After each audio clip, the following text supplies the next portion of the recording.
የተለያየ የፖለቲካ አመለካከት ያላቸው ከልዩ ልዩ ብሔር የመጡ በየዘርፋቸው በሀገሪቱ የፖለቲካ ሜዳ ላይ ከፍተኛ ሚና የተጫወቱ ተጽዕኖ ያላቸው ተጽዕኖ የፈጠሩ የኢትዮጵያ የፖለቲካ ሰብዕናዎች ወይም ፐርሰናሊቲዝ እና የፖለቲካ ፓርቲ መሪዎች ለእናንተ በመላ ዓለም ላላችሁ ሰልፈኞች ንግግር ያደርጋሉ። ይህ ታሪካዊ ሁነት ታሪካዊ ምለት ነው።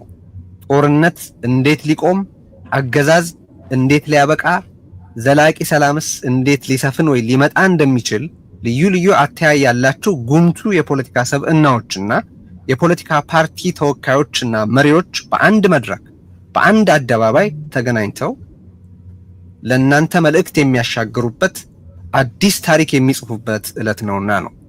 ዛሬ መልእክት የሚያስተላልፉልን ተናጋሪዎች ጥሪያችንን ተቀብለው ለህዝባቸው ባላቸው ተቆርቋሪነትና ወገንተኝነት መፍትሄ የሚሉትን ሐሳብና ምክረ ሐሳብ ለማቅረብ ስለተገኙ በእናንተ በታዳሚዎቻችን ስም ከፍ ያለ ምስጋናችን ይድረሳቸው። በጣም እናመሰግናቸዋለን።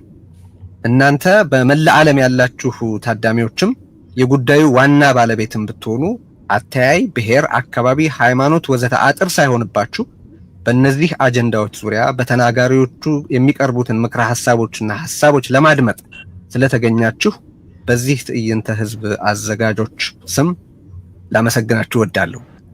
ትዕይንተ ህዝባችን የሚጀመረው አቶ ልደቱ አያሌው የአብሮነት ኢትዮጵያ አስተባባሪ ኮሚቴ ሰብሳቢ በሚያደርግልን የመክፈቻ ንግግር ይሆናል።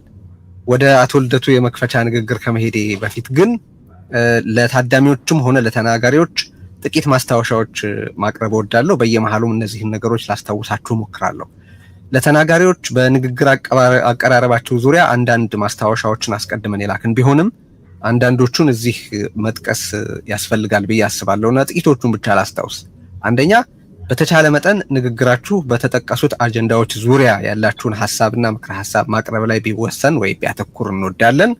ሁለተኛ፣ ተናጋሪዎቻችን በዚህ መድረክ በአጀንዳው ላይ ያላችሁን ሐሳብና ምክረ ሐሳብ ስታቀርቡ የራሳችሁን አቋም እንጂ ከናንተ በፊት ለተናገረው ሰው ወይም ለቀረበ ሐሳብ ምላሽ መስጠት አይኖርባችሁም። የክርክር የውይይትና ሌሎች ሐሳብ መለዋወጫ መድረኮችን ወደፊት በስፋት እናዘጋጃለን። ዛሬ ግን ለህዝቡ በሺዎች በ10 ሺዎች በመቶ ሺዎች ለሚቆጠረው በመላ ዓለም ላለ ሰልፈኛ ስለምትናገሩ ህዝቡን አድሬስ እንድታደርጉልን ለማሳሰብ እወዳለሁ። ሶስተኛ፣ ንግግሮቻችሁን በተሰጡት 10 ደቂቃዎች ብታጠናቀቁ በእጅጉ እንደሚመረጥ እንደሚጠቅም ማስታወስ እወዳለሁ። ደቂቃው ምናልባት ካበቃና ማጠቃለያ ከፈለጋችሁ 1 ደቂቃ እንጨምርላችኋለን፣ ግን ከዛ በላይ መስጠት አንችልም። እነዚህን ታሳቢ አድርጉልን። ሌሎቹ ስለደረሷችሁ እዚህ ማንሳት አያስፈልገኝም ብዬ ነው። ታዳሚዎቻችንን ደግሞ አንደኛ አስተያየቶቻችሁን በስፋት አስፍሩ፣ መፈክሮቻችሁን አስተጋቡ፣ ለሰላም ድምጻችሁን አሰሙ። ሁለተኛ፣ ተቆጠሩ። ማለትም አገዛዙ የምርጫ ካርድንና ኮሮጆን ገልብጦ ማናቸውንም የተቃውሞ መግለጫ ሐሳብ ማንሸራሸሪያ መንገዶችን ሁሉ ቢዘጋም አፈናው ፈጽሞ እንደማይሳካለት በተግባር አሳዩት። ለወዳጅ ዘመዶቻችሁ፣ ጓደኞቻችሁ፣ የቅርብ ሰዎቻችሁ ሁሉ ይህንን ታላቅ ትዕይንተ ህዝብ በቀጥታ እየታደሙ መሆኑን እንድታረጋግጡ እንጠይቃለን። ሶስተኛው፣ በሰላም በፍትህና በነጻነት ጥሪያችን ዓለምን እናጥለቅልቅ። ዛሬ ከዩቲዩብ እና ከረምብል ውጪ ያሉ የሶሻል ሚዲያ ተጠቃሚዎች በዚህ ሰልፍ ለመታደም ወደዚህ እንዲመጡ እንድትጋብዟቸውም ደግሞ ማሳሰብ እወዳለሁ። ኑ ጦርነት ይቁም እንበል። ኑ ግፋዊ አገዛዝ እንዲያበቃ እንተባበር። ኑ ዘላቂ ሰላም እንዲመጣ ድምጻችንን እናሰማ። ንጹሃንን መፍጀት ይቁም። ዜጎችን ማስራብ ይቁም። የፖለቲካ እስረኞችም ይፈቱ እያልን ሌሎችም በርካታ መልእክቶች እናስተላልፋለን። ከዚህ በመቀጠል አቶ ልደቱ አያሌው የአብሮነት ኢትዮጵያ አስተባባሪ ኮሚቴ ሰብሳቢ የመክፈቻ ንግግር እንዲያደርግልን እጋብዘዋለሁ። ልደቱ መቀጠል ትችላለህ። ቴድሮስ፣ በጣም ነው ከልብ ነው የማመሰግነው። የተከበራችሁ የዚህ የተቃውሞ ትዕይንተ ህዝብ ተሳታፊ ኢትዮጵያውያን፣ የተከበራችሁ ተጋባዥ እንግዶች፣ ክቡራትና ክቡራን፣ ይህ የዛሬው የበይነመረብ የተቃውሞ ትዕይንተ ህዝብ የአብሮነት ኢትዮጵያ ከርዕዮት ሚዲያ ጋር በመተባበር ያዘጋጀው ነው። ትዕይንተ ህዝቡ በዋናነት የተዘጋጀው የብልጽግና አገዛዝ እየተከተለው ያለውን የጦረኝነት አካሄድ ለመቃወምና በንጹሃን ዜጎች ላይ እየተፈጸመ ያለውን ግድያና ጭፍጨፋ ለማውገዝ ነው። የትዕይንተ ህዝቡ መሪ ቃልም ጦርነት ይቁም፣ የግፍ አገዛዝ ያብቃ፣ ሰላም ይስፈን የሚል ነው። ይህ ሶስት መሰረታዊ ሐሳቦችን አጣምሮ የያዘ መሪ ቃል የተመረጠው የግፍ አገዛዝ ባለበት ሀገር ጦርነት ሊቆም እንደማይችል፣ ጦርነት ካልቆመ ደግሞ ዘላቂ ሰላምና ብልጽግና ሊሰፍን እንደማይችል ታሳቢ በማድረግ ነው። በትዕይንተ ህዝቡ ላይ በእንግድነት የተጋበዙት የፖለቲካ ሰዎች ንግግር የሚያደርጉበት ርዕሰ ጉዳይም በሀገራችን ጦርነት ሊቆም፣ አገዛዝነት ሊያከትምና ሰላም ሊሰፍን እንዴት ይችላል የሚል ነው። ይህም የንግግር ርዕስ የተመረጠበት ምክንያት እንደ ህዝብና ሀገር የወደፊት ዕጣ ፈንታችን የሚወሰነው ለዚህ ጥያቄ በምንሰጠው አመርቂ መልስ በመሆኑ ነው። የሀገሪቱን ጠቅላይ ሚኒስትር ጨምሮ ንግግር እንዲያደርጉ ከጋበዝናቸው እንግዶች መካከል 15 ተናጋሪዎች ፈቃደኛ ሆነው ተገኝተዋል። ከጠቅላይ ሚኒስትሩ በተጨማሪ ሌሎች 4 ተጋባዦች ግን ሳይገኙ ቀርተዋል። የጠቅላይ ሚኒስትሩ አለመገኘት አስቀድሞ የሚገመት ስለሆነ ማብራሪያ አያስፈልገውም። ከተጋባዦቹ መካከል አንዱ አቶ ታዬ ደንደአ ሲሆኑ በዚህ መድረክ ላይ ንግግር ለማድረግ ተጋብዘው ፈቃደኛ ከሆኑ በኋላ ሐሳብን አብዝቶ በሚፈራው አገዛዝ በመታሰራቸው ምክንያት ሳይገኙ ቀርተዋል። ቀሪዎቹ 3 ተጋባዦች ዶክተር ደብረጽዮን ገብረ ሚካኤል፣ አቶ አሉላ ኃይሉ የሳልሳዊ ወያኔ መሪ ናቸው፣ አቶ እስክንድር ነጋ ከፋኖ።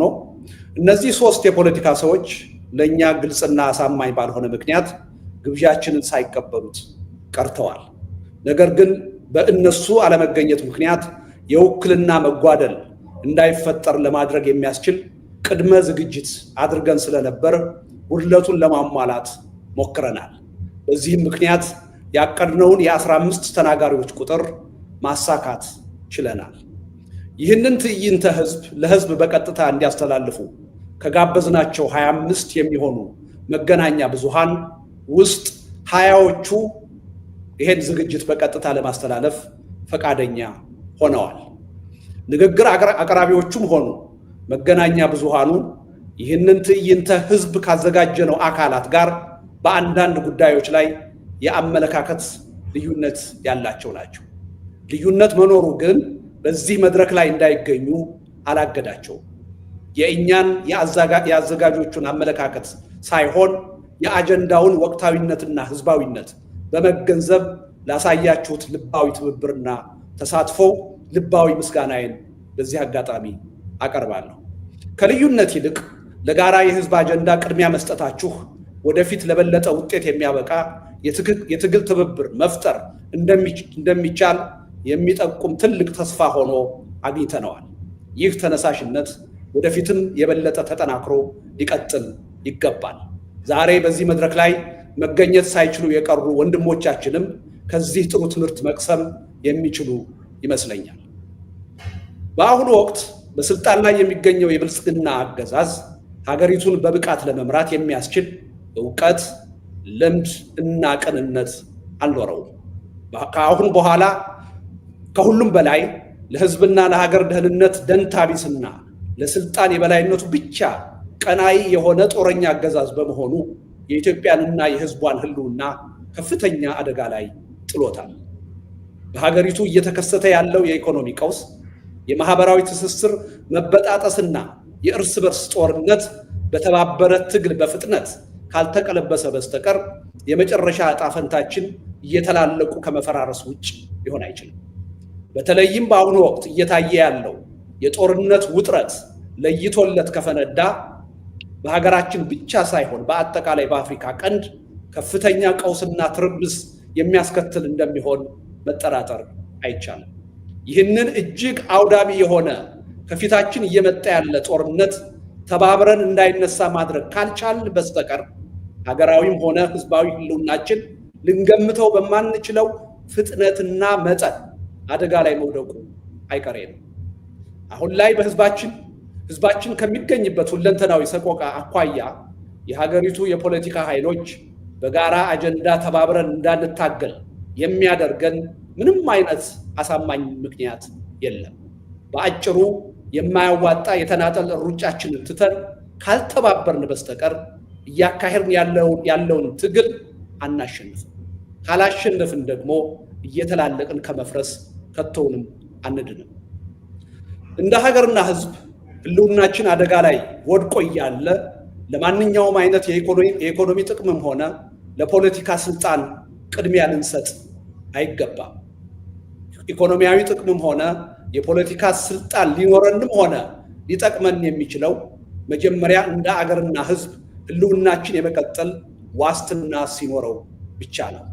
ስለሆነም አሁን ላይ የሁላችንም ቀዳሚ ትኩረት በሀገራችን ጦርነት ቆሞ አገዛዝ ተወግዶና ዘላቂ ሰላም ሰፍኖ የሀገራችንንና የህዝባችንን ህልውና እንዴት ይቀጥል በሚለው መሰረታዊ ጥያቄ ላይ ሊሆን ይገባዋል። በዚህ መድረክ ላይ ተጋብዛችሁ ዛሬ ንግግር የምታደርጉ የፖለቲካ ሰዎች ለዚህ ጥያቄ ገንቢና አጥጋቢ መልስ ታቀርባላችሁ ብዬ ተስፋ አደርጋለሁ። ይህንን በማድረግም በከፍተኛ ተስፋ ማጣት ስሜት ውስጥ ለሚገኘው ህዝባችን አዲስ የትግል ተነሳሽነትና የለውጥ ተስፋ እንደምትፈጥሩ እምነቴ ነው። በስልጣን ላይ ያለው አገዛዝ የሐቀኛ ድርድርን በር ዘግቶ በአፈናና በኃይል መግዛትን ብቸኛ ምርጫው አድርጎ እስከቀጠለ ድረስ ተቃዋሚ ኃይሎች ርዕዮተ ዓለምና ብሔር ተሻጋሪ የሆነ የጋራ ትብብር ፈጥረን አገዛዙን በጋራ መታገል ታግለንም ማሸነፍ መቻል የምርጫ ጉዳይ ሳይሆን ብቸኛ ግዴታችን ነው። ተቃዋሚ ኃይሎች የወቅቱን ትግል በሚፈለገው ፍጥነት ማሸነፍ የተሳነን አገዛዙ በማንኛውም መመዘኛ ጠንካራ ስለሆነ አይደለም።